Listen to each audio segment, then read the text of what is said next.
Our goal is for you to learn how immunotherapies are or could be used in each stage of myeloma, as well as what other novel therapies are available and how Black patients can benefit and take full advantage of them. Now, our speakers today, Dr. Monique Hartley-Brown is an emerging leader in the field of multiple myeloma. She's an associate physician at Harvard Medical School, an assistant professor and medical oncologist who specializes in treating patients with multiple myeloma.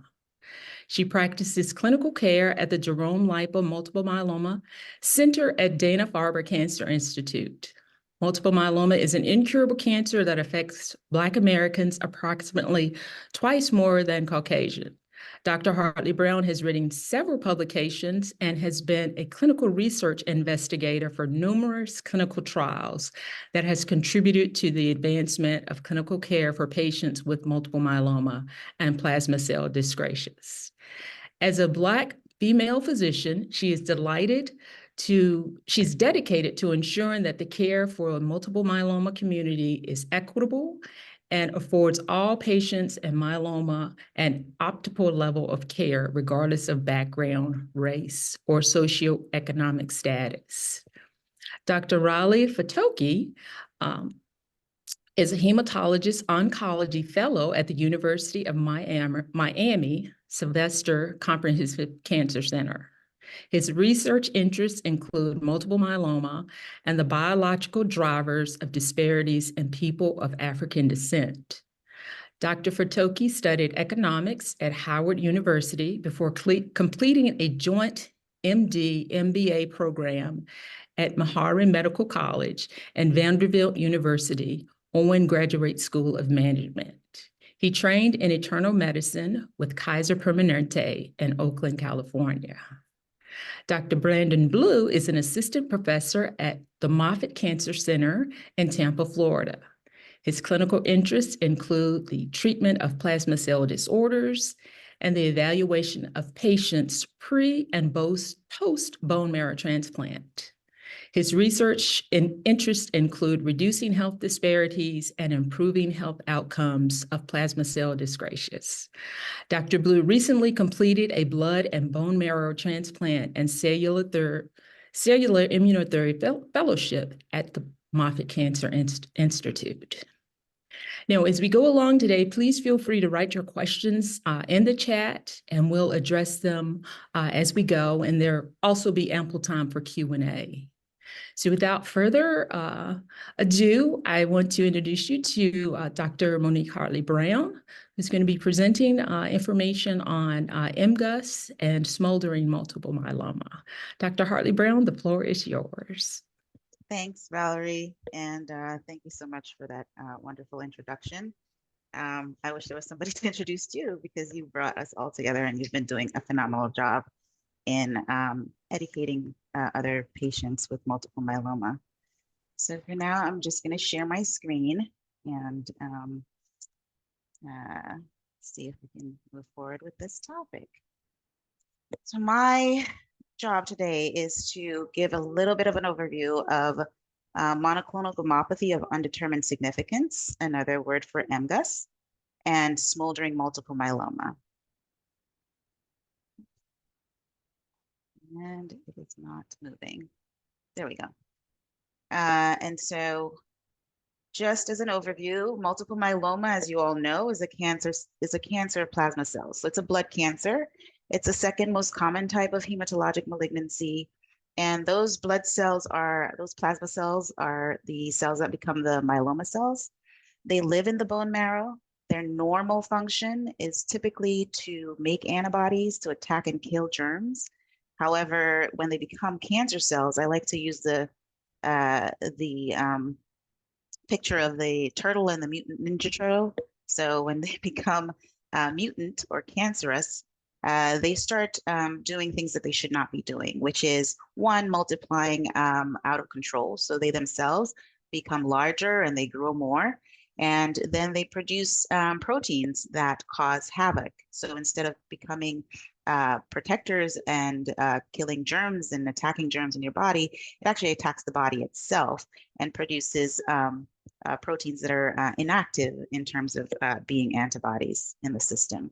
Other things can happen throughout multiple myeloma. The key things are part of what we use for diagnosing this particular disease. And so when we think about multiple myeloma, there are precursor conditions that develop into multiple myeloma. One of them is called MGUS, which is in the setting of seeing those proteins that the myeloma cells are producing, but at a lower level. And we see about less than 3 grams per deciliter of that protein, whether it's in the blood or in the urine. And then the bone marrow sample, we can see less than 10% of those plasma cells. When we look at the body, we don't actually see any damage to any of the organ systems in the body. And the typical things that can happen in active multiple myeloma is you can see calcium elevation because there's damage happening to the bones. You can see kidney problems, or as we call renal insufficiency, because those proteins can sometimes get caught in the kidneys and cause damage to the kidneys and reduce the kidney function. And you can see anemia, where the bone marrow can't function the way it's supposed to because all those malignant plasma cells are crowding out the bone marrow. And as I mentioned before, you'll see bone disease where there's signals from these cancer cells that are telling the body to destroy bone. So in MGUS, you actually don't see any of those features, but what you do see is there is measurable protein, and there is a larger amount of those plasma cells in the bone marrow. Typical bone marrow should have less than 5%. When we move to smoldering myeloma, again, we don't see those features that are causing damage to the body, but we do see the protein that's measurable. And again, it can be 3 grams per deciliter or greater that's in the blood or the serum. And then you can measure at least 500 milligrams in a 24-hour urine collection of that abnormal protein being present. When we look at the bone marrow, we see plasma cells, but those plasma cells are more than 10%, and they can be as high as up to 60%. And then we, again, don't see any of these features that we talked about. Active myeloma, there's definitely features of damage. I'm not going to discuss much of that because my colleagues today are going to go further into this discussion of active disease. So some of the risk factors, I get this from patients all the time. Why me? Why did this happen? Some of the risk factors for multiple myeloma and the precursor conditions of MGUS and smoldering myeloma include age. Patients who are older, individuals as they get older, they're more likely to develop cancer. And this is true for multiple myeloma as well. And so we do see an increased prevalence of these precursor conditions of MGUS and smoldering myeloma in patients as they get older. Gender, it also plays a role. In this particular case, there's a slight predisposition of males having a higher risk of developing multiple myeloma than females.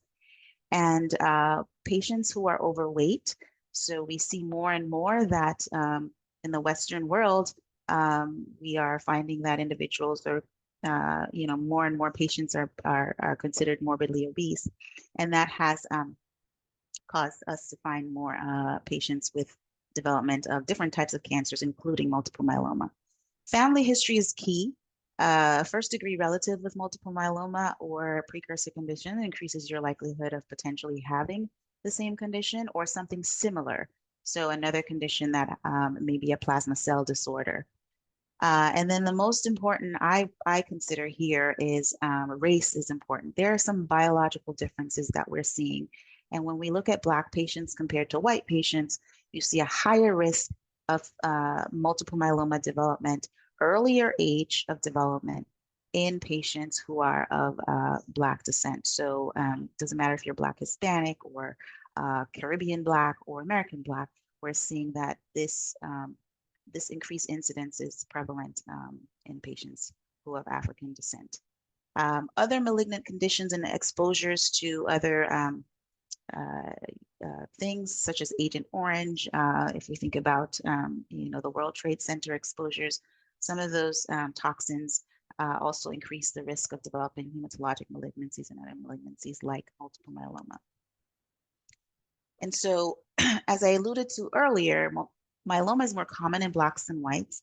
there's a higher incidence of MGUS and smoldering myeloma, as high as 3 times more in Black patients compared to whites. And they also present at a younger age. And when we look at the active disease, they're 2 times as likely to develop active multiple myeloma in Blacks, and also, unfortunately, 2 times more likely to die from multiple myeloma and have a poorer outcome despite the stage of the disease. When we look at monoclonal gammopathy of undetermined significance, we can see there is an increased prevalence of it over the past several years. And this graph, many of the data that we have is a little bit behind the times, but this graph shows that from 2005 compared to 2014, there's a rising risk per year of developing MGUS.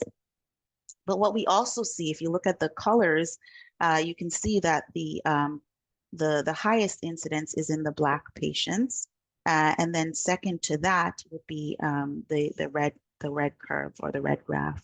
But you see that the lowest graph is in Asians. Some of that may have to do with the fact that there is less of these patients involved in some of the studies that we have. But in general, you can see the incidence in the Black population is far more prevalent than in the other populations. So there's a 3% overall population risk of MGUS of the age 50, and then it increases with age over time. And then when you look at the African Americans or the Black patients, you're seeing that they're 3 times more likely to have this disease. They're also 3 times more likely to have a familial component of inheritance. Now, these are some of the information that I was able to be loaned by a colleague of mine. If you think about multiple myeloma and you think about other cancers, a very common cancer we think about is breast cancer. And there's a lot of ways that we determine early on whether we have a patient that has breast cancer. So we have a screening test, we have the mammogram, and there are all these studies that go into place in terms of trying to detect the cancer early on so you can cure the patient of their disease rather than waiting until they actually have symptoms. Now, if you remember what I mentioned to you before is active myeloma shows there's already damage to the body. There's damage through anemia, there's damage through kidney problems, bone problems, and high calcium. But we don't have a screening test for this. Despite knowing that there are precursor conditions like MGUS and smoldering myeloma, we don't have a screening test.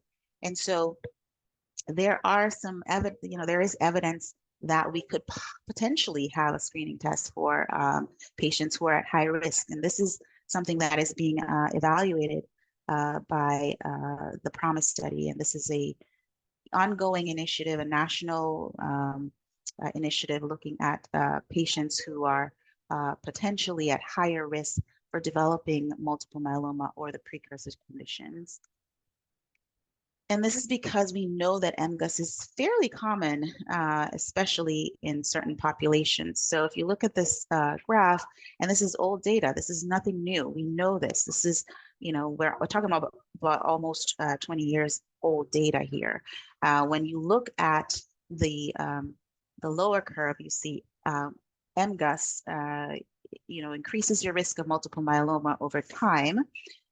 So 4% to 10% in 10 years, to 16% in 15 years, to 21% in 20 years. But when you look at smoldering myeloma, there is a much bigger difference.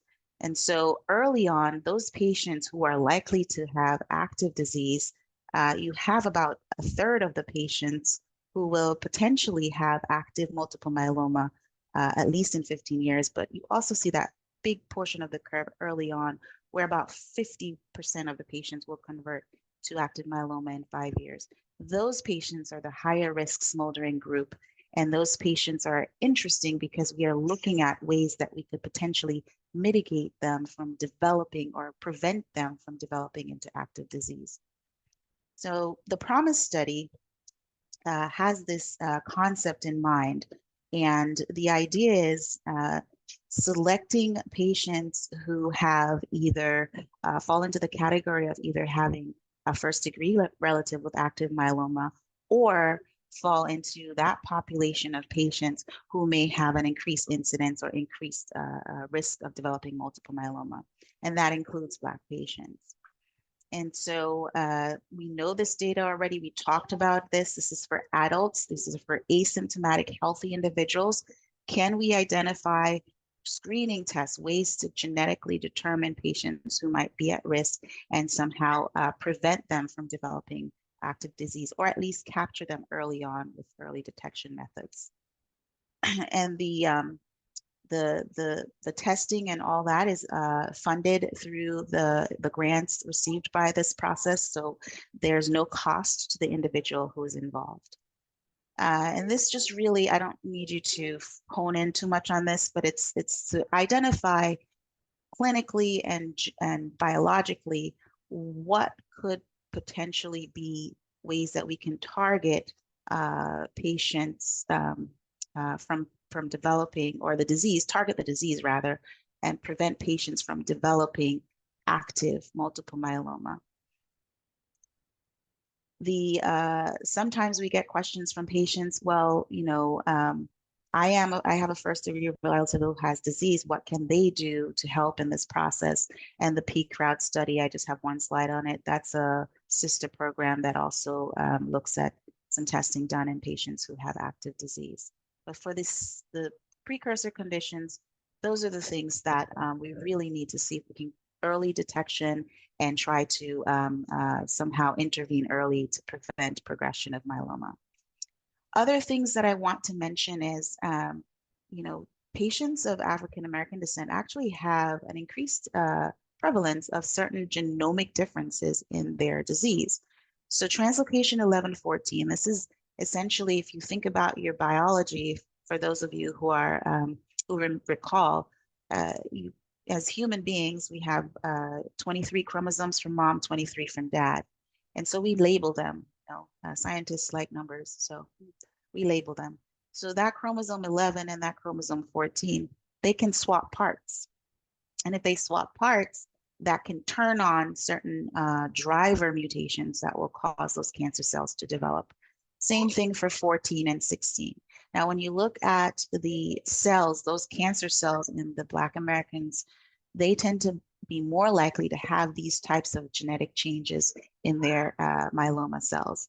And that could be a target. We have treatments, and I mentioned here venetoclax, because this is a particular medication that is actually a pill that we are testing in patients with these types of mutations to target this particular change and try to treat the disease. Currently, it's being utilized in active disease, but this is something that is of increasing interest and could potentially be looked at in early precursor conditions. I also want to highlight that all the data I'm presenting today is not new data. We've looked at the SEER data, we've looked at mortality in African Americans. We just talked about the genetic changes that are a little bit different. And one of the things I want to highlight is when we also look at some of the patients who are treated in the VA system, so the Veterans Administration system, essentially, they treat their patients the same. And so if a patient comes in and they are evaluated, what they found that within that system, if they're treated the same, the outcomes for Black Americans are actually better. And why is that? Because again, that translocation 1114 tends to be a more standard type of a risk of myeloma, whereas deletion 17p is a poorer prognostic risk. And we see that a little bit more in the white patients than in the African American patients. Therefore, that discrepancy in outcomes for Black patients does not seem to equate with the genetic changes. They don't seem to have worse disease. So why do we see that? And that is something that I think we need to change, and we really need to evaluate, and we really need to understand. So we have to look at what are the Black patients being treated with? Are they getting stem cell transplantation? Are they getting these novel therapies that we have? This is an old slide, but if you think about the current therapies, we have some cellular therapies that we're using, and I'll get into that in a little bit. but many of the therapies that are offered to their white counterparts are not offered to Black patients. Therefore, the outcomes are less, positive.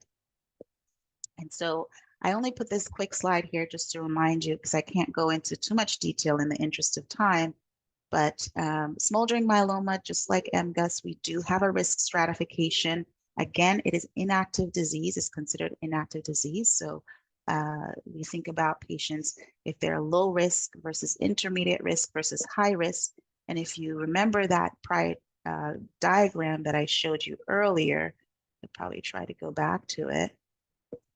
This here, that high risk is in that beginning with the 50% that's converting to having active disease in the first 5 years.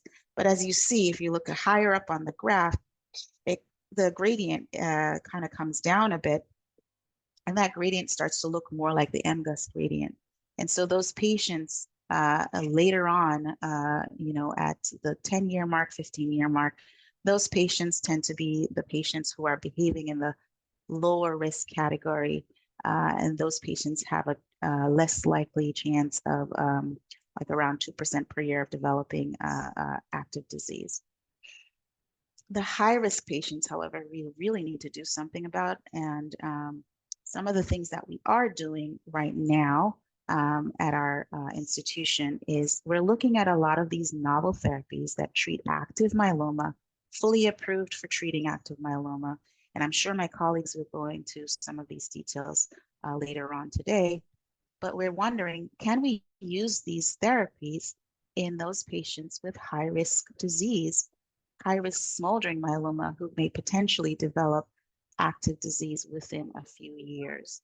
So one example is we have a study looking at daratumumab, a monoclonal antibody, with bortezomib, which is a proteasome inhibitor, and lenalidomide and dexamethasone, lenalidomide being an immunomodulatory drug, and dexamethasone being a steroid.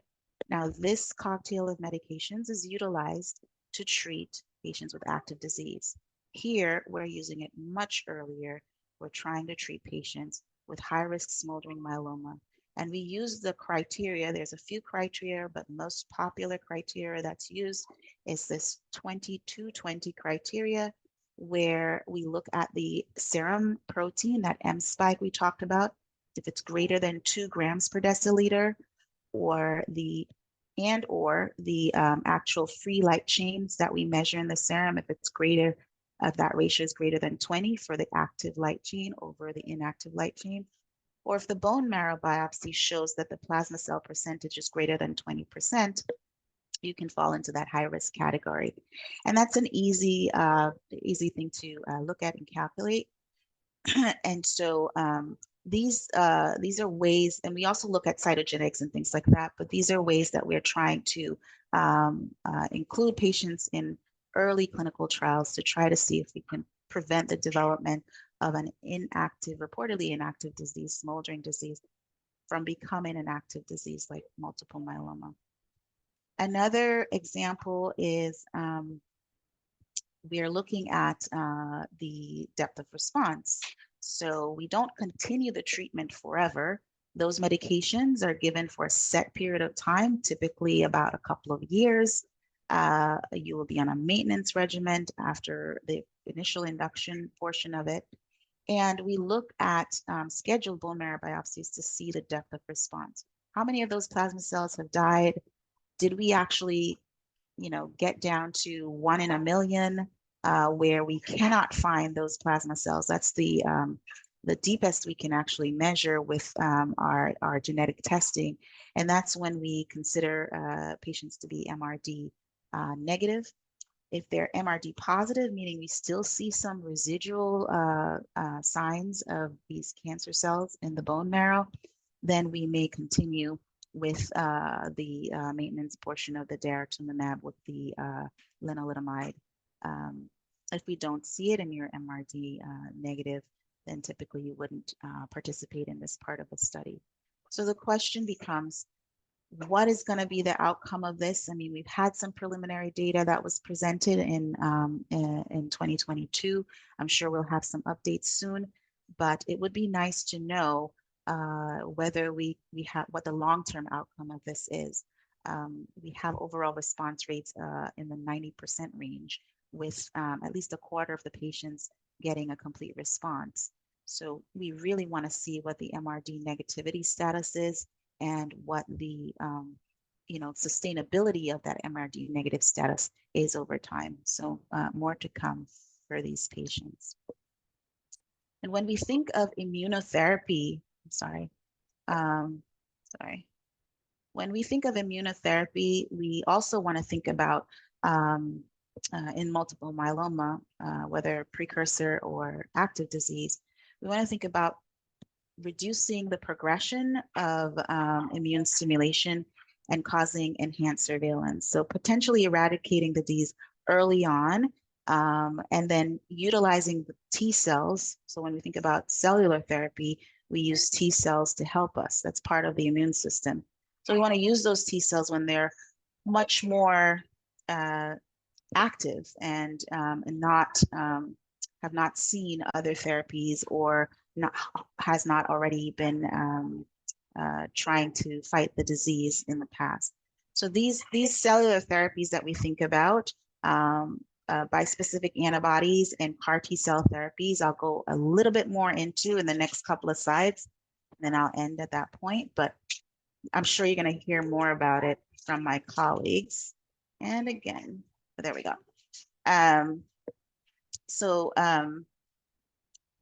Here we go. So bispecific therapies, one of which, teclistamab, which was one of the first bispecific therapies that was approved.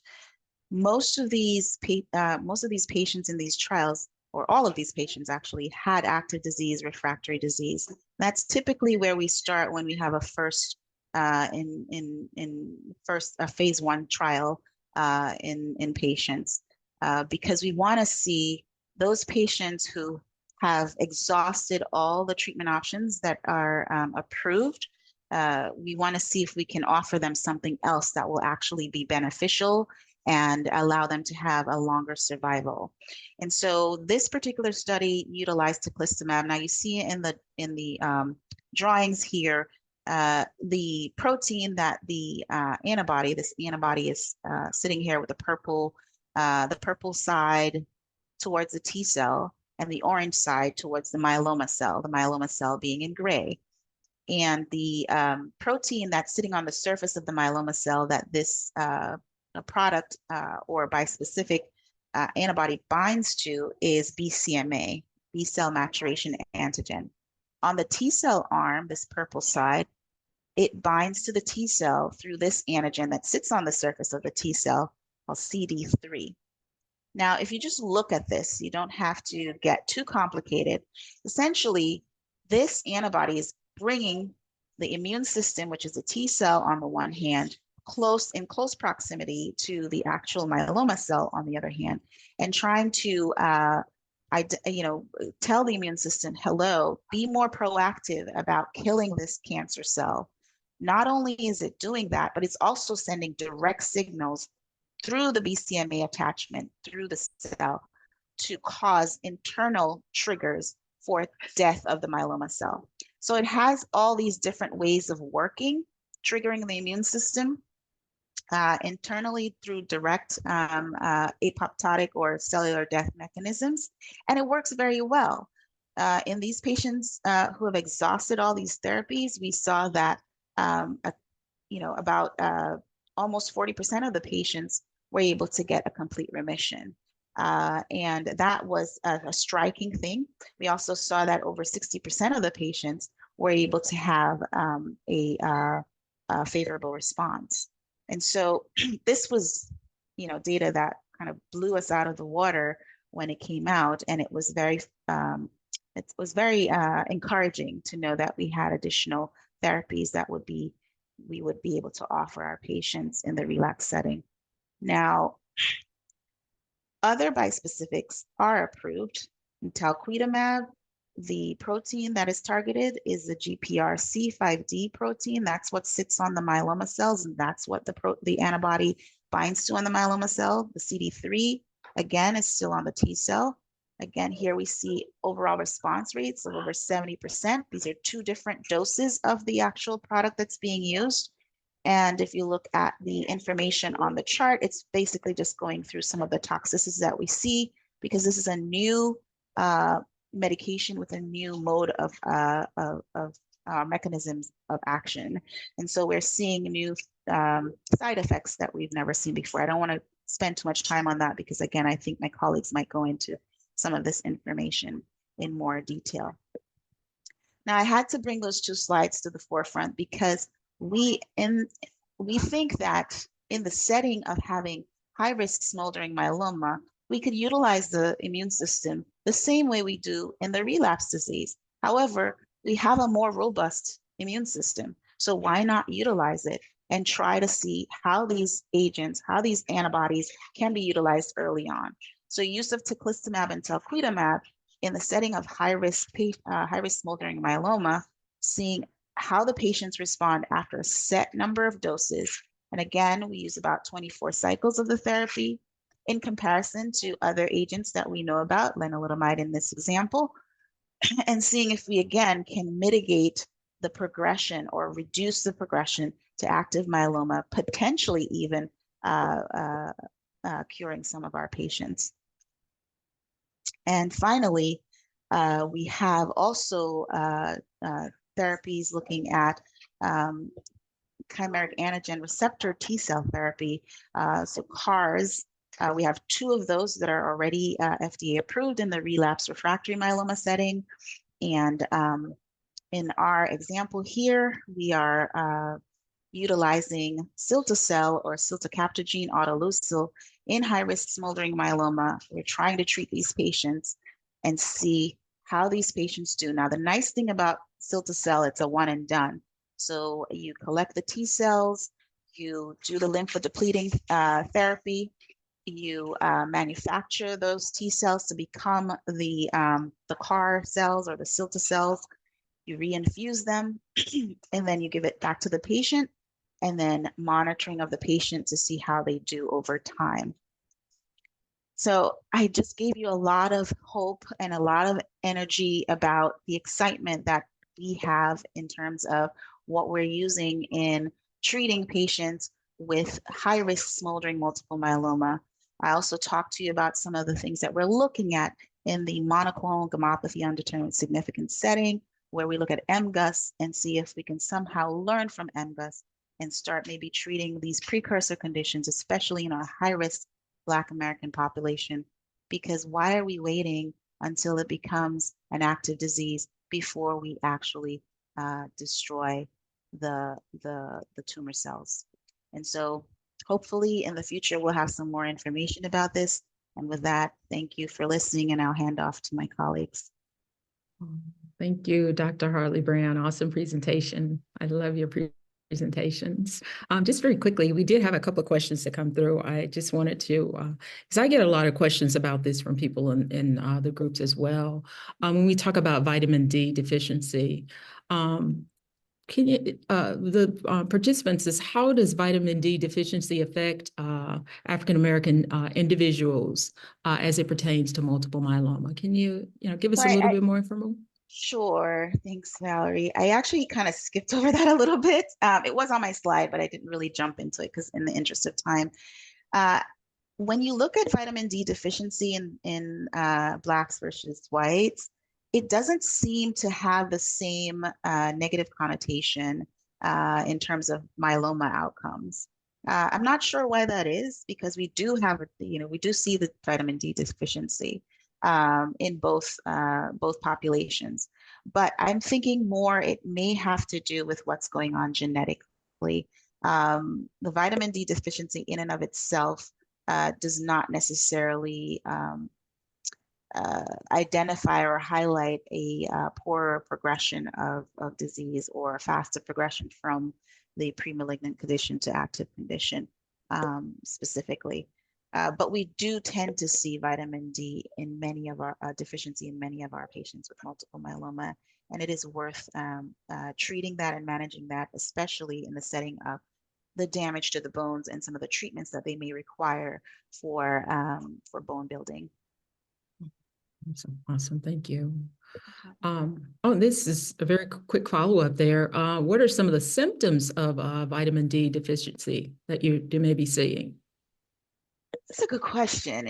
Vitamin D deficiency, you really have to be essentially somewhat low to have a lot of noticeable side effects. I think, similar to having a deficiency in calcium, you may have some, decrease like increased fatigue and some neurological issues, but it's not the most uh, obvious signs and symptoms, I guess I would say.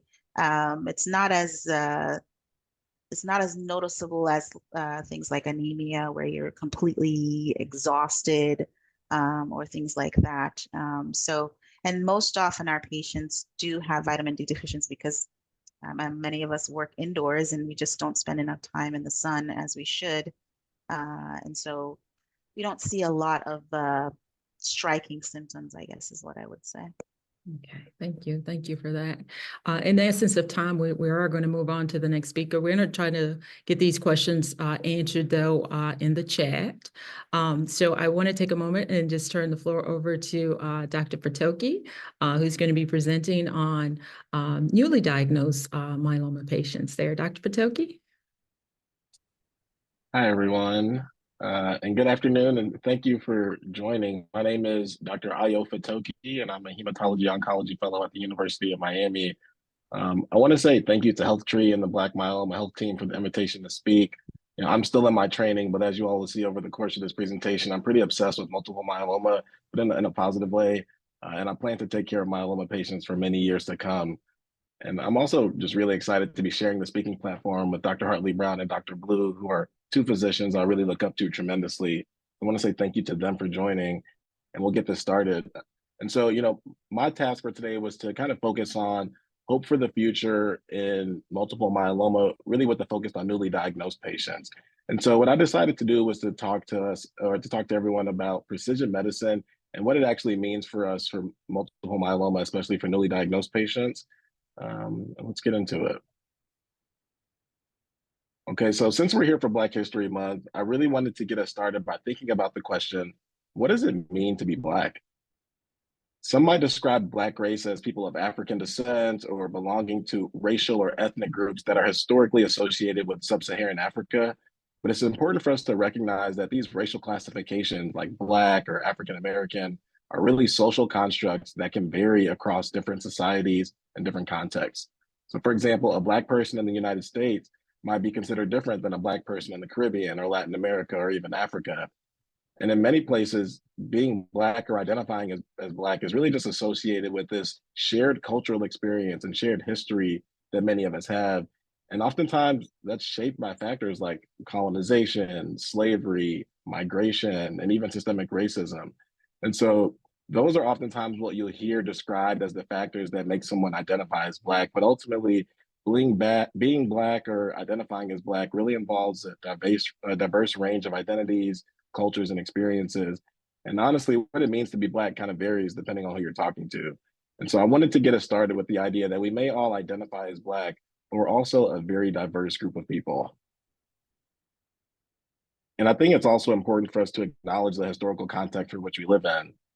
From the 16th to the 19th century, the transatlantic slave trade resulted in the forced migration of over 12 million Africans to the Americas. As you can see on the map, African slaves were taken throughout the Americas, including the US, the Caribbean, and South America, as well as Europe and parts of Asia. And this massive movement of people led to the mixing of diverse African ethnic groups, along with indigenous populations and European settlers.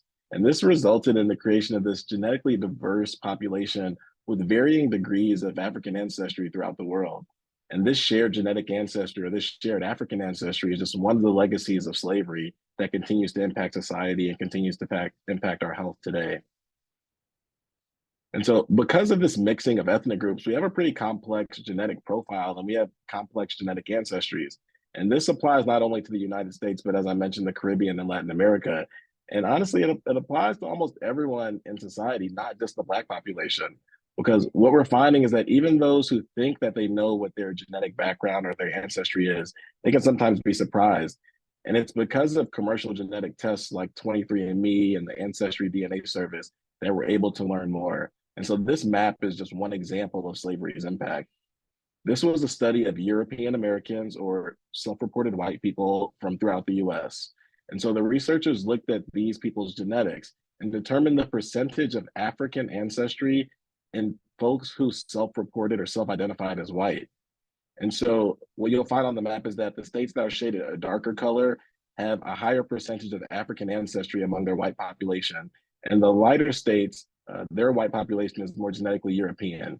And so as you can see, the percentage of African ancestry really varies throughout the country. And again, this is just another example of the legacy of slavery and its impact on our genetics. And so it begs the question, and one might wonder, you might say, Doc, what impact does my genetic background actually have on my health? Is it playing a role in my multiple myeloma at all? And the answer is, it kind of depends on who you ask. What we do know, as Dr. Hartley-Brown mentioned, is that Black folks are diagnosed with myeloma at 2 to 3 times the rate of other racial groups. And for some reason, we're diagnosed at younger ages as well. And so there are many theories and ongoing research into this area, but in my opinion, we do not definitively know what causes myeloma, and we don't definitively know why these disparities exist in the Black community. But there are some theories and some studies suggesting that certain demographic groups, certain conditions, and certain exposures may be associated with the higher risk of developing myeloma for everyone, not just us in the Black community. And so some of these risk factors might be older age, male gender, or even having a family history of myeloma. There are also some theories that things like workplace exposures or prior radiation can play a role in developing myeloma, and even some suggestion that obesity is associated with higher rates of myeloma, as well as some investigational work looking into the impact of the gut microbiome on myeloma disease biology. So what you'll often hear me say when patients ask me what causes myeloma, I say, honestly, it's unclear. But there does seem to be some sort of genetic or inherited factor that's at play in terms of the Black community developing myeloma and having these persistent disparities.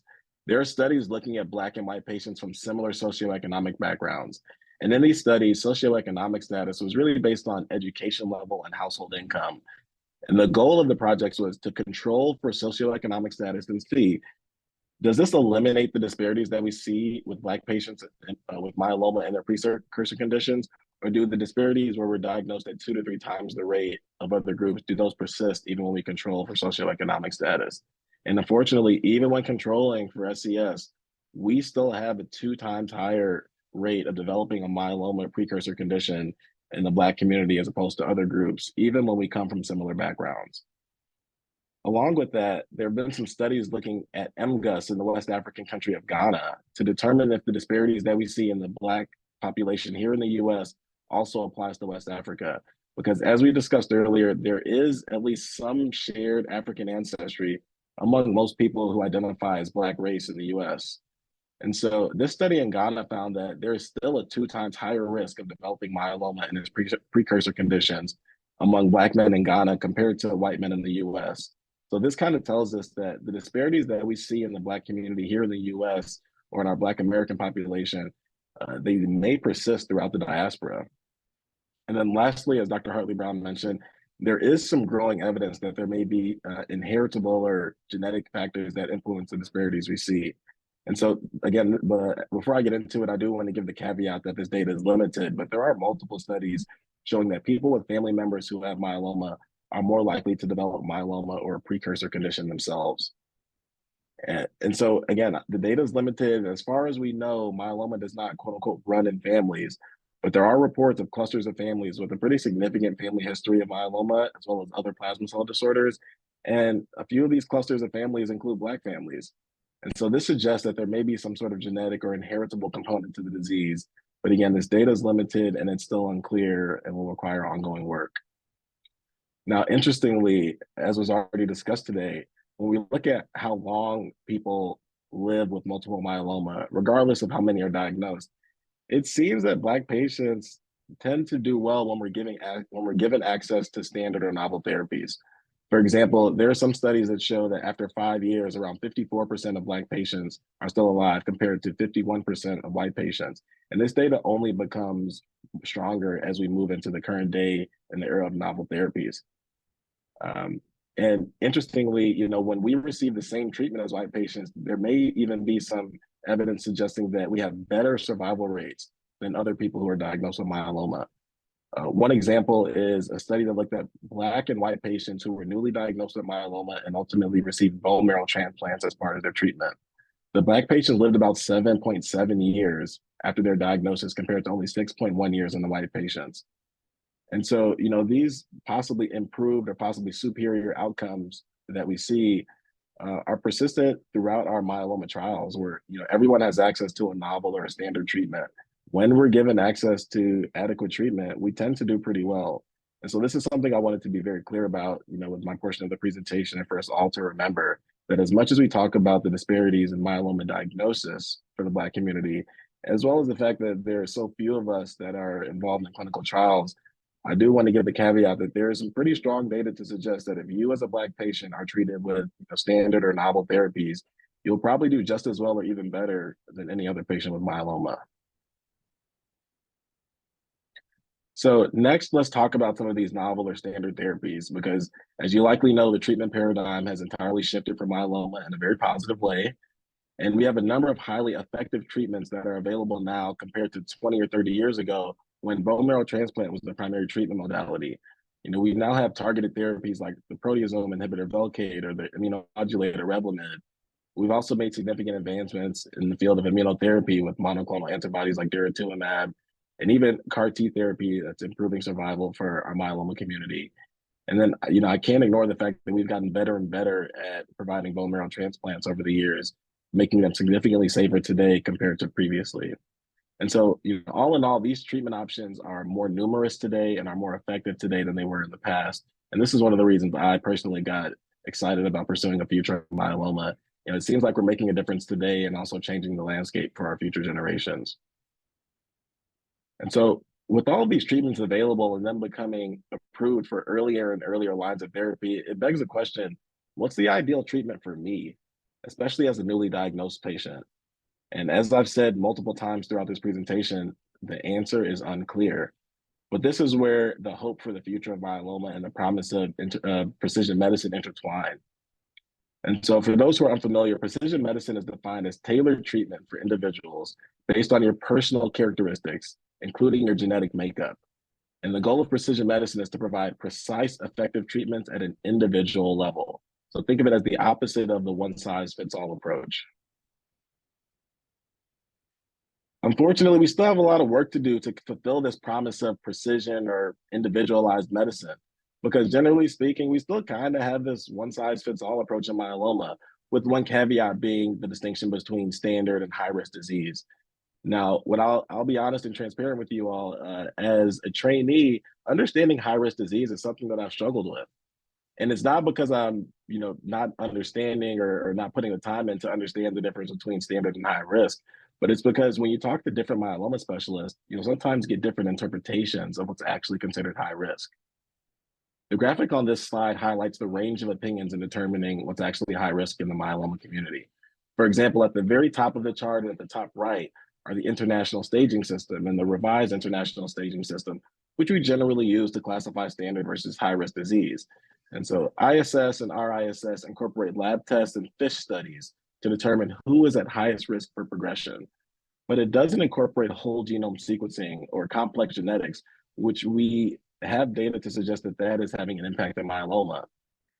And there are also some findings that seem to be associated with poor prognosis based on retrospective studies of myeloma patients. So for example, patients with a TP53 mutation or high percentage of circulating plasma cells, or even having what we would call primary refractory disease, where you don't immediately respond to your upfront treatment. Any of these factors could influence the way your myeloma specialist treats you based on that specialist interpretation of standard versus high-risk disease. And so, as myeloma specialists and in the myeloma community, we're doing our best to estimate, who might need more aggressive treatment. But the tools that we have are flawed in the sense that, we've been focusing so much on genetics during my presentation today, and there's data to suggest that there's certain genetic abnormalities that are associated with worse outcomes or higher risk disease, but we're still determining. And so, as part of this graphic and involved in, this idea of standard versus high risk disease, at the top left and at the bottom right of the graphic, you'll see the terms chromotripsis and gene expression profiling, which can sometimes be used to identify patients with genetic or chromosomal abnormalities. And the benefit of incorporating genetics is that it can enhance how well we predict how patients will do by accounting for these individual changes in your disease biology, thinking about how patients with similar disease biology to you responded to certain treatments in the past. And so the ultimate goal is that we can improve risk stratification, hopefully guide this personalized or precision medicine management strategy. And though this seems great on the surface, and I'm really excited about genetics, when we talk about genetic-based risk models, it's important to understand that these models need to go through validation. They need tons and tons of data going through them before we can confidently say that the prediction tool that we're using is accurate. And so that means they're going to be tested extensively, and we need to make sure they're reliable and applicable to different groups. And what I really mean by that is that if there's not enough Black people represented in these genetic data sets, we may develop inaccurate estimates of how your disease will progress, which could lead to you, being treated with the treatment that may not be the best for you. And so what we're hoping to do is have the best data that we can to help guide our decision making. And so the big takeaway I wanted you to get from this is that the current models that we use to determine, standard risk versus high risk disease are somewhat flawed, and we'll need to incorporate complex genetics studies to really consider how patients are going to respond to treatment. But again, the challenge being that these genetic studies need to be validated on large numbers of patients to make sure that the associations we're capturing are truly a result of the genetics and not just a random observation. And so now I'm going to talk about some exciting work that's going on with the myeloma group at the University of Miami, where I work, to build a better risk stratification tool and better prediction model for newly diagnosed patients. And so this is work that's been going on for several years. And these types of projects are still what I would consider in the early days, but I want everyone to bear with me for a moment while I try to convince you that this is the future for newly diagnosed myeloma patients, and tools like this could potentially fulfill the promise of precision medicine in myeloma. So imagine a helpful tool like a personalized guide that's designed to support newly diagnosed myeloma patients and their healthcare team in making treatment decisions. The tool will combine several factors like your demographics, such as age, race, and gender, as well as your genetic data that's specific to your disease, and see how you respond to different treatments and give a prediction of your survival outcome. And so the idea is that the tool incorporates all this information as well as patients from the past to find out the first question: who is at highest risk for disease progression and might benefit from more aggressive upfront treatment? And secondly, which treatment is most likely to be effective for you as an individual from the very beginning? And so by analyzing your unique profile, again, with your demographic data, your genetic data, and comparing it to outcomes and survival of patients from a similar background as yourself, this tool could help predict your prognosis and tailor some of our treatment recommendations accordingly, and kind of give these personalized insights that we're looking for based on clinical trial data as it comes out. And so that's really the vision. And ultimately, the goal of the project is to empower patients and their healthcare providers with the information that you need to make informed decisions and really optimize outcomes for every individual with a diagnosis of myeloma. And so this preliminary tool and the information regarding its creation was published last month in the Journal of Clinical Oncology, but it's still being validated with more and more newly diagnosed patients to ensure accuracy. And the idea is that the prediction model will get better over time as more patient data is collected and as we have more time for the treatment and survival data to mature. So when we see how patients respond to certain treatments, that will help us be better informed to figure out how to tailor treatments for patients who come later on. I sometimes think about this as like a chat GPT for newly diagnosed myeloma patients and their healthcare teams. And so going back to the title of our portion of the presentation, what does precision mean for us in myeloma? And to me, precision myeloma care means tailored and individualized care that's specific to me and my disease biology. So that does not mean that all myeloma patients should automatically receive the same treatment. And it doesn't mean that even all Black myeloma patients should receive the same treatment. Precision truly means studying what works for each individual and refining these practices over time with better data. And precision matters because it can potentially help us improve or even eliminate some of the disparities that we see in outcomes and survival. Uh, because by recognizing and accounting for the diverse genetic factors that we have in our community and among the myeloma community in general, it will influence how we look at disease progression and treatment response. And the idea of precision medicine or individualized care will help us improve care for everyone. And so, as excited as I am about incorporating genetics and using prediction tools and big data to improve care for everyone, it's important for us to keep this all in context because these are still kind of the early days of using big data and genetics to predict myeloma outcomes. And it's my opinion that these tools will need time and more data in order to be better validated. But what I'm hoping to convey is that myeloma prediction models incorporating genetics are coming, and we as Black people must be involved if we want the tools to be accurate for us. And so now I'll close out with a summary and a call to action. Today we discussed the shared genetic ancestry within the Black diaspora, as well as the fact that there's significant diversity. We reviewed data that suggests that genetics may play a role in disparities in Black myeloma health. And we closed out talking about the hope for precision medicine to bring us tailored, personalized, and effective treatments at an individualized level. And so what I'd ask for everyone to take away from this presentation, if you're motivated to make an impact, is, number one, get involved in clinical trials. Representation matters and we need to be involved. And then right along with that, if you're willing, please be open to share your genetic data to ensure that we are represented in these genetic studies, which seems to be the direction that the field is going. And so, as Dr. Hartley-Brown mentioned, the PROMISE study, if you are interested, if you qualify for the study and you're interested in sharing your genetic data, please do, because we need to be represented. And the last piece is, I would ask that you advocate for your friends and families with multiple myeloma to see a myeloma specialist whenever possible. If I or anyone in my family were diagnosed with myeloma, I'd be seeking out an experienced myeloma specialist like Dr. Hartley-Brown or Dr. Blue. And that's really what I would recommend for all of you. And so with that, I'll close and thank you for your time. Dr. Fatoki, thank you. I always love hearing more about the African dysphoria as you present there. Where can we find more information on that MGUS study that's being done in Ghana that you mentioned earlier in your presentation? Yeah, so that's not an ongoing study. That was actually a study from about 15 years ago where they looked at a subset of patients within Ghana. But, I am personally interested and hopeful that in the future we'll have more studies, in particular in West Africa, to see if some of these findings that we see in Black patients here are also present there. But that was just one example of a previous study that kind of gave us an idea that there may be a genetic component. Awesome. Very happy to hear about the predictive model tool that you mentioned there. I remember reading about that a couple of months ago. So very happy and excited to hear more as that kind of unfolds there. We do have some questions, comments here. So we have an individual that has been on that clinical trial with Blenrep. We know that that was pulled from the market. It's recently been bought back, but they make the statement, I've been on the clinical trial Blenrep due to high-risk smoldering multiple myeloma, and paraprotein numbers are finally at 0%.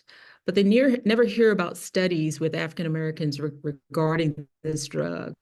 Are you able to comment on that any at all? I mean, I know obviously there's the need for African Americans in all clinical trials, but can you comment on that particular one with Blenrep?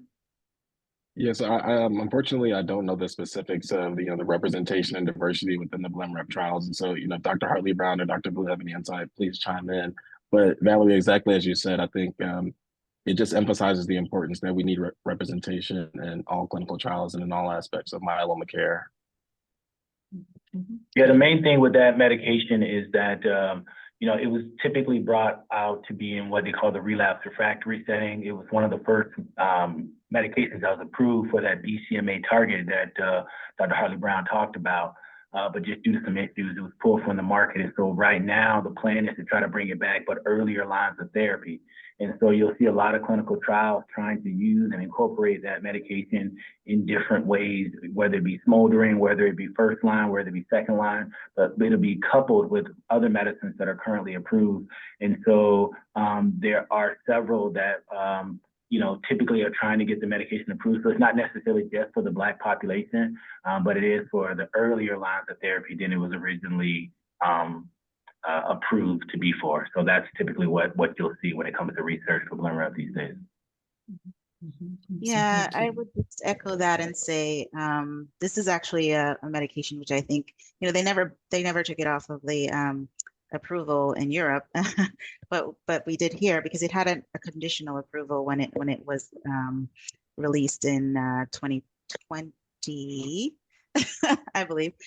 So the issue is more to see how this interacts with other medications, how well it pairs with other medications, and it seems to do very well in that setting. And we do have strong data to support that. So to Valerie's point, we may see it coming back in the treatment paradigm for patients. Where exactly it's going to fit, I think essentially it's going to be in combination to Dr. Blue's point, but it is a very good medication. It works very well. And I have patients on it who have done amazing, and it's off the shelf, so you don't have to worry about certain effects. And many of the patients who get the vision changes, there are ways to mitigate that and prevent that from being significant. And all the patients who I've had that have experienced vision blurriness, it's reversible. So this is not, a severe side effect that won't go away. It goes away quickly. You just hold the medication for a few weeks, and it has a long half-life, so it works very well. Thank you, doctors. So this is a question that comes up quite often. How is a myeloma, the age difference at diagnosis? What is the average age of a newly diagnosed white myeloma patient versus the average age for an African-American patient? Yeah, I don't know this data off the top of my head if either of my other co-panelists know, but I believe it's about 10 years earlier that we're diagnosed. I think typically the average age of diagnosis for someone of European ancestry is about 69. Typically for African American, it's about 65. But actually the youngest group that gets diagnosed is actually the Hispanic population that get diagnosed somewhere between 63 to 64 years old. So but again, as we talked about that whole diaspora, what's Hispanic and the whole thing gets very Afro-Latina, it gets very gray there, but yeah, so it's typically younger. The youngest age, the youngest group that is affected is the Hispanics, then the African Americans, but then, like I said, typically the average age for the European ancestors is about 69. Thank you. Thank you. All right. In the essence of time, we're going to move on to Dr. Blue, who's going to give us a presentation on relapse refractory multiple myeloma and talk a little bit about CAR-T there. And then the other questions, we're going to continue to get to those that's in the chat box as well. So Dr. Blue, the floor is yours. All right, so for the interest of time, I'm going to try to get through some of this quick so we can actually make sure that people actually have time for their question and answers. So bear with me if this may seem like I'm going a little fast, but I do want to just kind of make sure that people understand what we talk about when we talk about relapse refractory multiple myeloma. So as we kind of already talked about, there's like the early pre-cancer stage, there's the MGUS, the smoldering, and then, like Dr. Fatoki was saying, finally you get diagnosed with this disease, and then, we start treatment. But what happens is that just like a roller coaster, you'll see there'll be ups and downs. And unfortunately, we haven't quite found the cure yet that'll kind of take this disease down and keep it down. And so one of the things that we want to talk about is some of the things that are available in the relapse refractory setting. And so honestly, there's a lot of things that are available, but one of the things that I'm just going to focus on, because that's probably the thing that everybody's talking about, are these what they call CAR-T and bispecific T-cell therapies, okay? And so that's a little bit what I'm focused on. And even though that's what I'm focusing on, just know that that's not the only thing, okay? But like I said, it's a little bit of just kind of a snippet of the options that are available. And like Dr. Fatoki mentioned, really what's important is this personalized medicine, okay?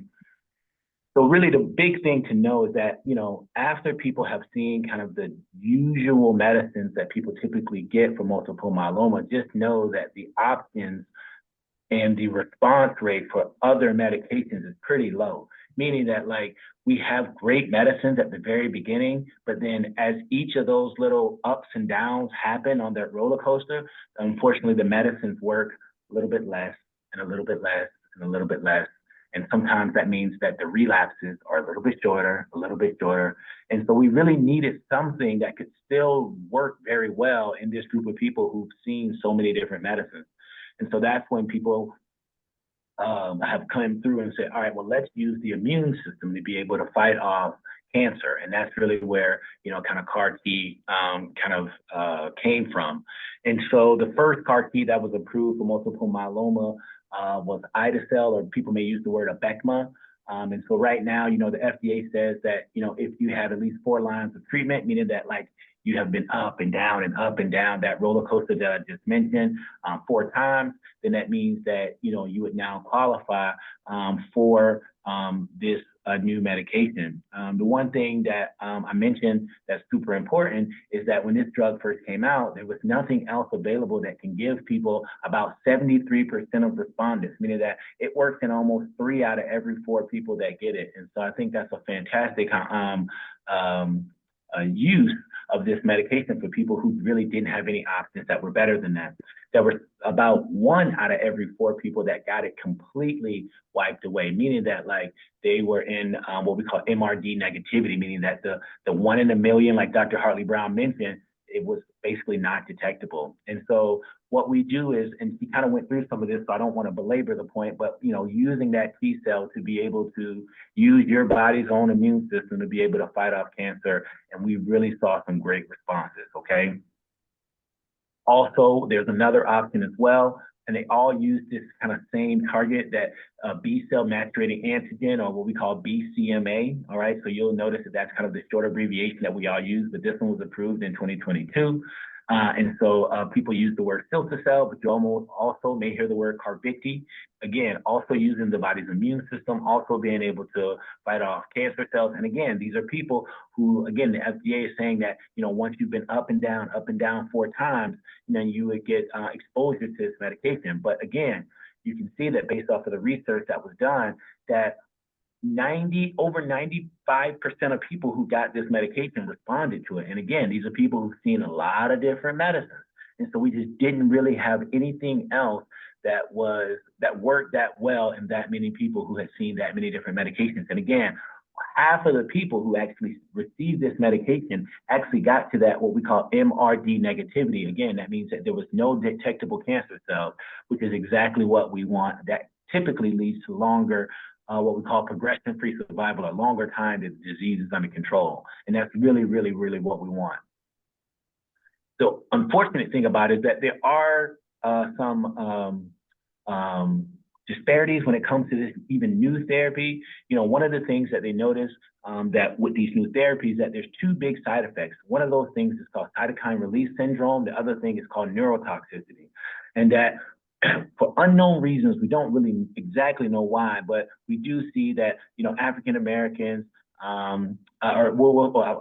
hate to use the word African Americans because it's really non-Hispanic Blacks is really what we term them, because there were people who are not necessarily from America, but really what we found out was that people who are non-Hispanic Black and actually Hispanics had higher rates of these inflammatory markers. And again, like I said, because it uses the body's immune system, the whole question is what's happening there? Like, what is inherent about people or minorities' immune system that could potentially make them a little bit more susceptible to these things? One of the things that's been postulated is that we know that stress creates a lot of issues with our immune system. Stress is like a fire that burns, right? And unfortunately, the body interprets that burn of stress as inflammation. And so if you have the body's immune system that uses these cells, unfortunately, that means that sometimes that fire is still burning, and unfortunately can lead to sometimes some worse toxicities.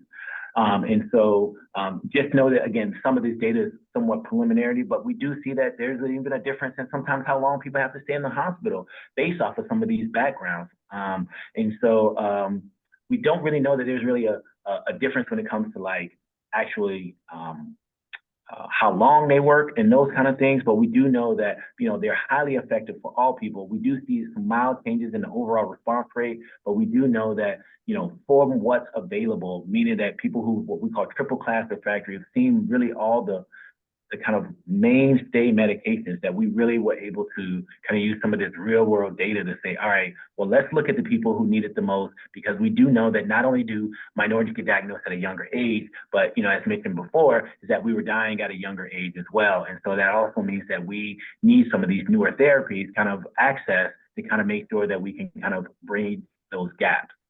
One of the things that people are not very aware of is that, different than a lot of the other treatments for multiple myeloma, you can't just get CAR T off the shelf. Like, you can't just tell your doctor, all right, I'm ready for CAR T, and then you get it tomorrow. Typically what happens is that you first have to come for the consult. You have to meet with a doctor like myself, or Dr. Fatoki, or Dr. Hartley-Brown. You know, you have to meet with one of us and say, all right, you know, you qualify. And then what happens is that then we have to collect those T cells, that immune system cells. Then after we collect those T cells, then those cells have to be now trained to learn how to fight off cancer. And that could take somewhere between 4 to 6 weeks. Now, after that, we can't just get those cells fresh off the plane after those 4 to 6 weeks.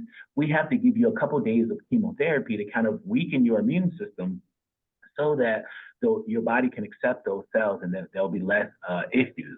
So the CAR T process, you know, kind of from start to finish, can take, you know, a period of time.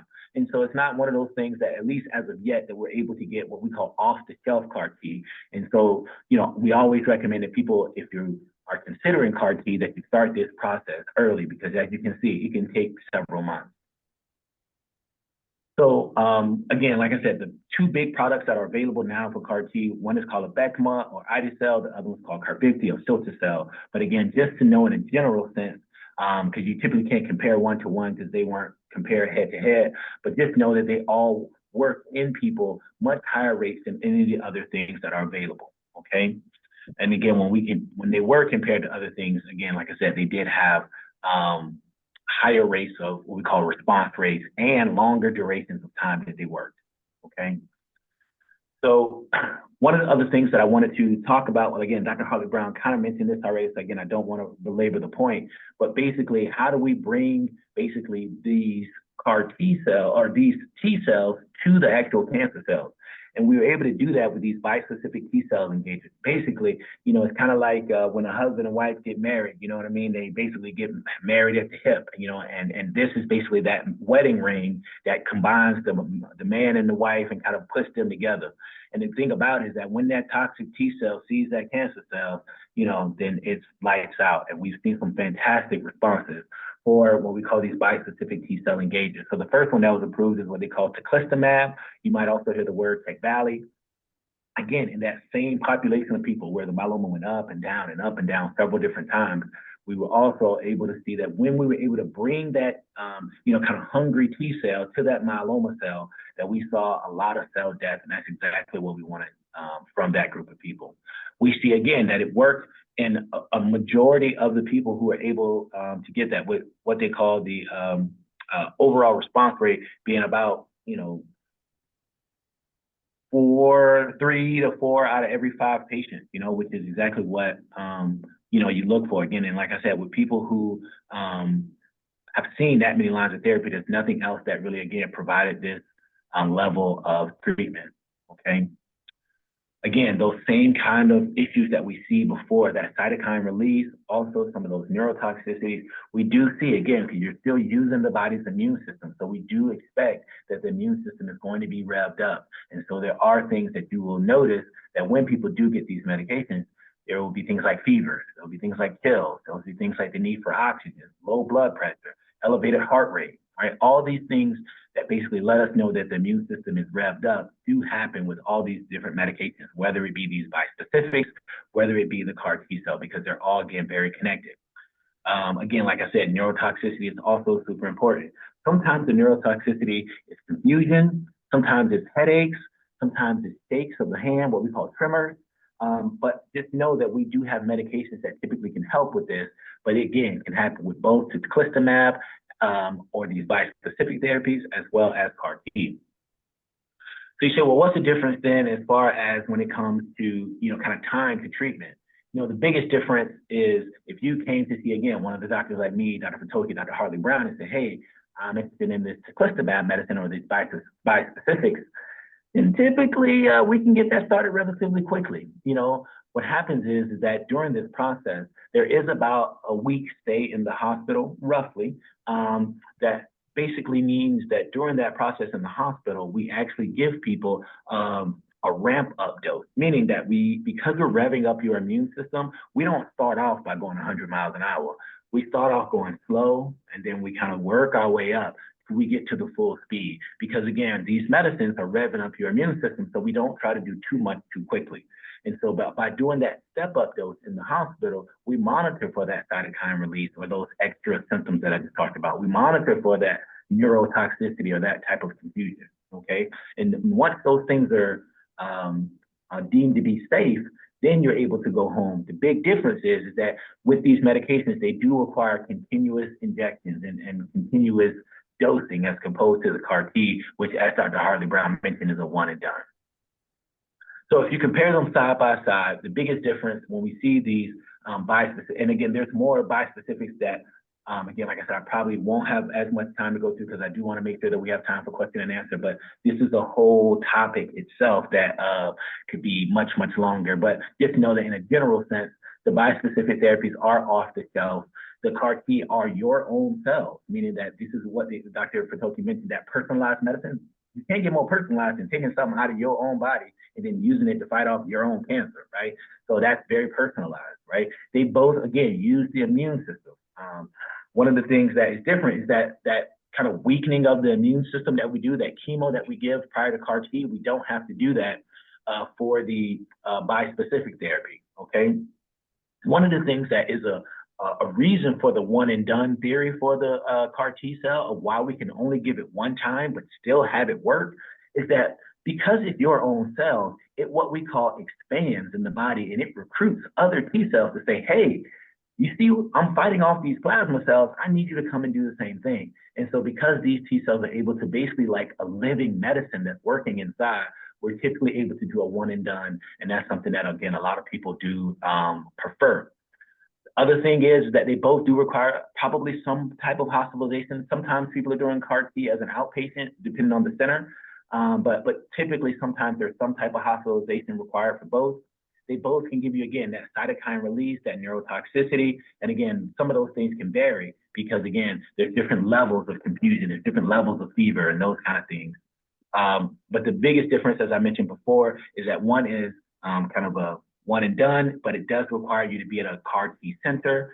These bispecific therapies are continuous administration, and sometimes these can be given locally and sometimes a little bit closer to home. And again, it's something that can be given a little bit quicker because you don't need that kind of engineering process that can take 4 to 6 weeks. Again, there's no data that anybody can really say that there's any head-to-head to say that, hey, this CAR T is better than this bispecific, so that's not necessarily true. But, just know that in a general sense, most people, if CAR T is available, will typically try to offer that because we know that that's something that potentially can give people time off of treatment. It can be something that potentially can be something that people can actually get a break from therapy, which is not that common in multiple myeloma management. Also, the things that are super important is that we know that these medications, whether it be the bispecifics or the CAR T, need to be more accessible, meaning that most of the time you need to be at a place like Miami or a place like Harvard or a place like Moffitt, some of these big places in order to get some of these therapies. But again, that doesn't make it fair because most of the people with these types of cancers don't live in these places. And so we have to make sure that as these new treatments come out, that they actually get to the people that need them the most. One of the other things that also happens, not only in myeloma care, but just in cancer in general, is that cancer changes. The reason why we haven't found a cure for this is that the myeloma somehow finds a way to survive and finds a way to adapt itself. And so what we need to do is we need to know that we're not done. We don't pat ourselves on the back by saying, hey, we found this great therapy that works in, most of the people, and we've given ourselves high five. We say, no, not until we can get this thing cured, because as good as the CAR T work, it doesn't cure people typically. As good as these bispecifics work, they don't cure people. So we need to find a cure for myeloma, and we won't stop until we do. I'll stop there. There are other slides, but I'm just going to stop it there in the interest of time because, like I said, I know we're running a little low on time, but thank you. Awesome, Dr. Blue. We're going to get to some questions here. We got some good questions here. Thank you for your presentation there. Awesome presentation as always. We have a participant that says they are a patient that was diagnosed with myeloma recently. Looks like they're being seen there at Moffitt. They also have a 19-year-old son. At what age would you recommend have them being screened for biomarkers? So I want to kind of echo what Dr. Hartley-Brown mentioned about the PROMISE study. So that would be the perfect person to enroll in the PROMISE study. The one thing about the PROMISE study is that you have to be 30 years old. So just know there is a cutoff of 30 years old, but as soon as your son turns 30, I would recommend them to be a part of the PROMISE study. But also, I think what's even more important is for them to tell their doctor that, hey, my mom has, multiple myeloma, and to make sure that, it's something that they tell their kids, or if that, your son has brothers and sisters, make sure that it's something that's known within the family and it's not something that's kept a secret, because again, we're trying to figure out this whole genetic link, this whole familial pattern. So I would say, 19 is a little bit young compared to most people, even though I'm sure everybody on this call has seen young people, with multiple myeloma. I see college students all the time. I see people who are young and don't meet the average kind of mold of multiple myeloma. But for sure, we want to make sure that that person does get screened, and the PROMISE study would be a good way to do it once they turn old enough. Mm-hmm. Mm-hmm.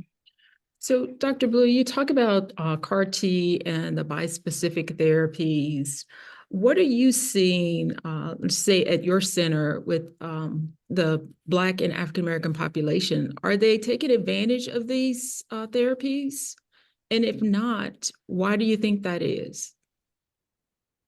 Yeah, I think like anything that's new, I think that we have some biases that we as a people typically try not to be at the front of any line, you know what I mean? Just as culturally, that's just something how we operate, and so I think that as this becomes more and more available, I think, and I think honestly, I think if you explain it to people the right way, I think people would burst down the doors to get this treatment. But I think unfortunately a lot of times it's not explained the right way, and then people saying you're taking my cells out of it. I think it takes an extra time to really explain, because as you think about it, right, and this is a whole nother topic, but health literacy is one of the things that is super important when it comes to these new therapies, because they're very high in the science, meaning that all the stuff that we talked about is, this is stuff that, is very high level science. And so you're trying to explain very complicated science to people who probably hadn't been in a science class in 30, 40, 50 years. And so you really have to kind of take that extra time to kind of explain really exactly what this is doing, because otherwise it just doesn't make sense. And if something doesn't make sense, anybody would be hesitant to do it. But I think also more importantly, we have to convince the doctor to actually refer them and actually come to see people like me, come to see people like Fatoki and Hartley-Brown, because if the doctors never refer them, then sometimes the people never even get to see us. And so I think that's probably a bigger issue. Yeah, I agree with you. I'd like to add to that and say, we do recognize, we all know that medicine has not been kind to people of color. And there's definitely systemic issues within the healthcare system, including racism. So we can't ignore that, right? But when you have that conversation with the patient, you have to acknowledge their feelings and their thoughts surrounding those types of uncomfortable conversations, and acknowledge what they may have experienced. And then knowing that, address the therapies in a way that they can understand, and they can understand who is going to be involved, who are the providers involved, how it's going to be administered, et cetera, et cetera. But then also to recognize that, as you said, Dr. Blue, we're, a lot of times we pause at being the first in line, not necessarily because we don't want the therapy, but because we're afraid that we don't quite understand the details. And some of that has to do with language. You know, a lot of the times these are complicated therapies, and I have a problem mainly with this language thing. I mean, there's so much of the US population is Hispanic, and yet when we talk about informed consent for clinical trials, or when we talk about giving patients reference material for some of these newer therapies, it's not translated in Spanish, or the Spanish version or the alternative language version is like 5 pages, whereas the actual reference material in English is like 20 pages.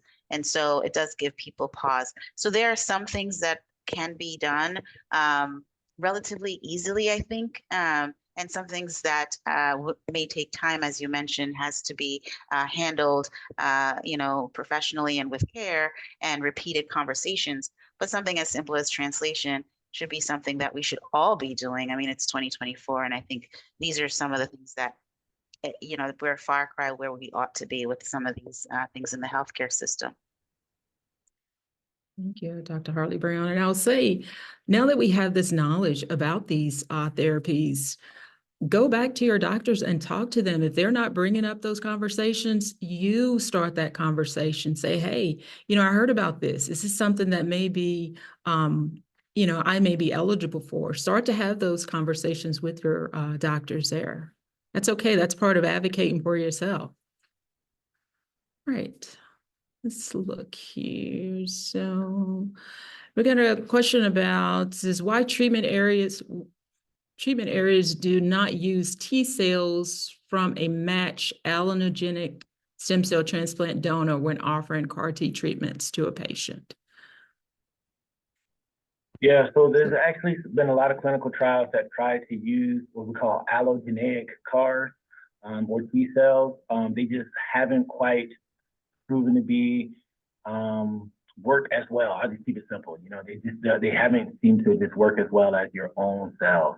There's something about your own body immune system that recognizes it and just does such a good job. But there are clinical trials that are still trying to tweak it to the point where that's the goal.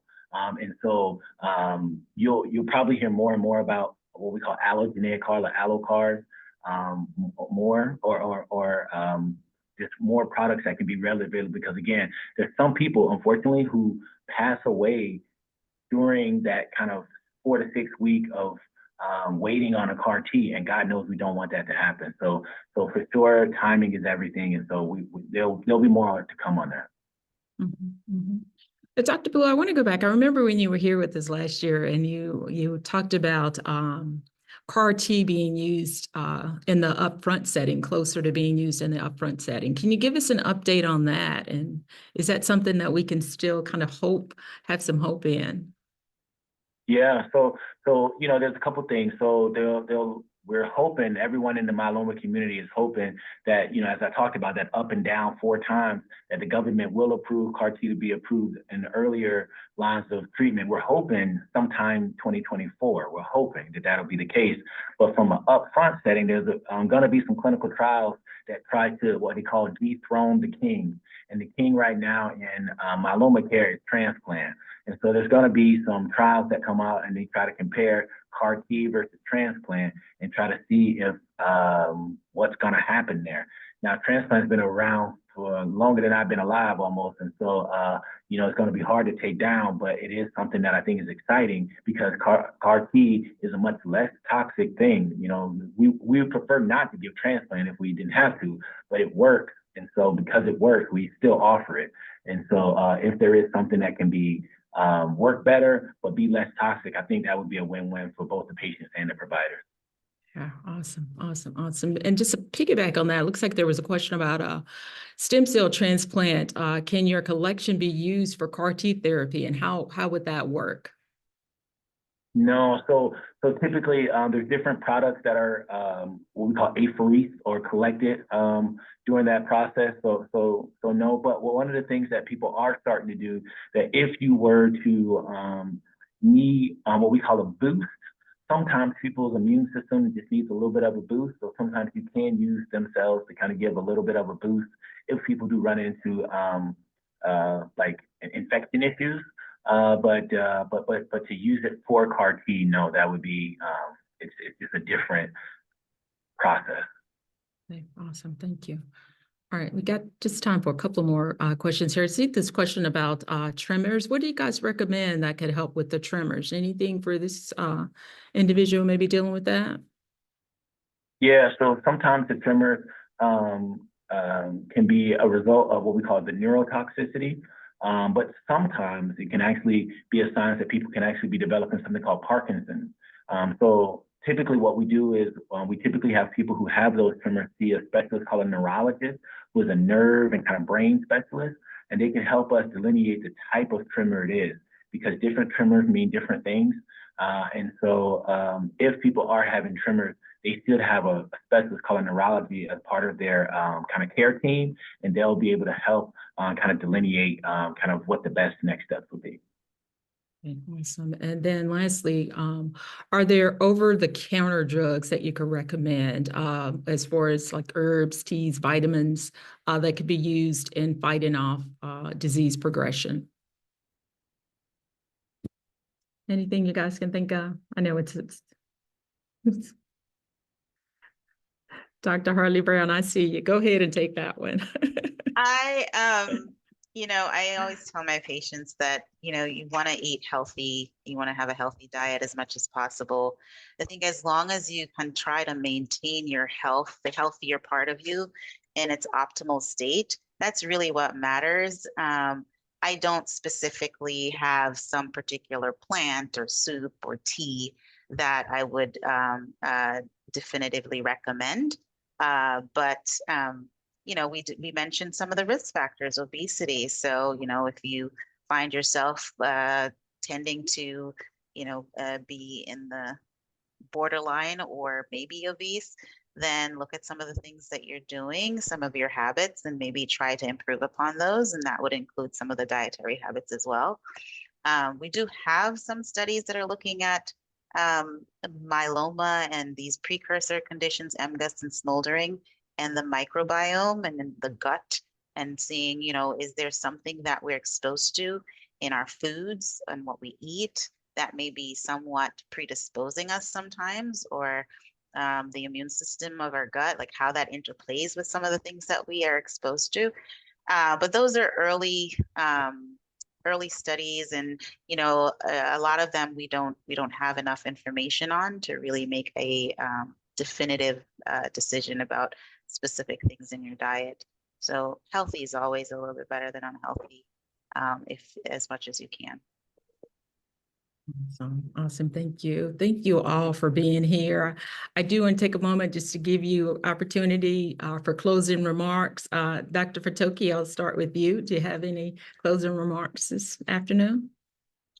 No, I just want to say thank you to everyone for joining us. Thank you for the panelists. Thank you to the panelists for joining us, and just another encouragement to advocate for yourselves, seek out a myeloma specialist, get involved in clinical trials. Awesome. And Dr. Blue? Yeah, I just want to say thanks for the invitation. I just wanted to hopefully that people remember all the things that we say today. And if people want more information, you can always follow us on social media. I'm Dr. Blue, MD, on all social platforms. And hopefully this won't be the last time that you guys see us all together. Awesome. And Dr. Hartley-Brown? It was a pleasure working with all of you today. And I love the questions from the audience. I think you have some very intelligent questions. And I just hope you can take away from this that we are improving the outcomes for patients in myeloma. Let's remind ourselves that this is a disease that affects the Black community more than other populations. And, there's empowerment in community and, groups like this. So let's use that as a stepping stone towards getting more involved in clinical trials and more involved in, empowering ourselves and getting treatments that are newer and seeing specialists. We have enough specialists out there that you should be able to at least have them be a part of your team.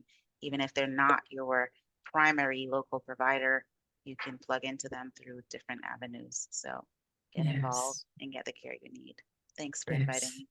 Thank you. Thank you all for joining us, and thanks for all of your support in the Black myeloma health community. If you haven't had an opportunity, definitely go over and check out our website, blackmyelomahealth.org. And just a reminder, we will be meeting next month, March 28th. Dr. Sakenda Alawati from the Mayo Clinic in Jacksonville will be joining us. Just a few other outro announcements. On Tuesday, February 27th, the Plasma Cell Leukemia chapter will be meeting, and they will be discussing understanding the recent plasma cell leukemia clinical trials. On Thursday, February 29th at 5 o'clock, the amyloidosis community will be meeting. They'll be discussing the role of stem cell transplant in amyloidosis. On Monday, March 4th at 5 p.m., the MGUS and Smoldering chapter will be talking about a nationwide trial for smoldering myeloma patients. The link to sign up for any of those events and even more that I haven't mentioned today can be found at the bottom of the slide, and also will be sent to you in a follow-up email within 48 hours of this event's completion. As always, I take a moment to say thank you to our sponsors, without whom this would not have been possible. J&J, Kite, Genentech, BMS, GSK, Sanofi, and Regeneron. And thank you for helping us build a strong Black myeloma health community. I appreciate each of you and hope that you enjoy the rest of your day. See you next time.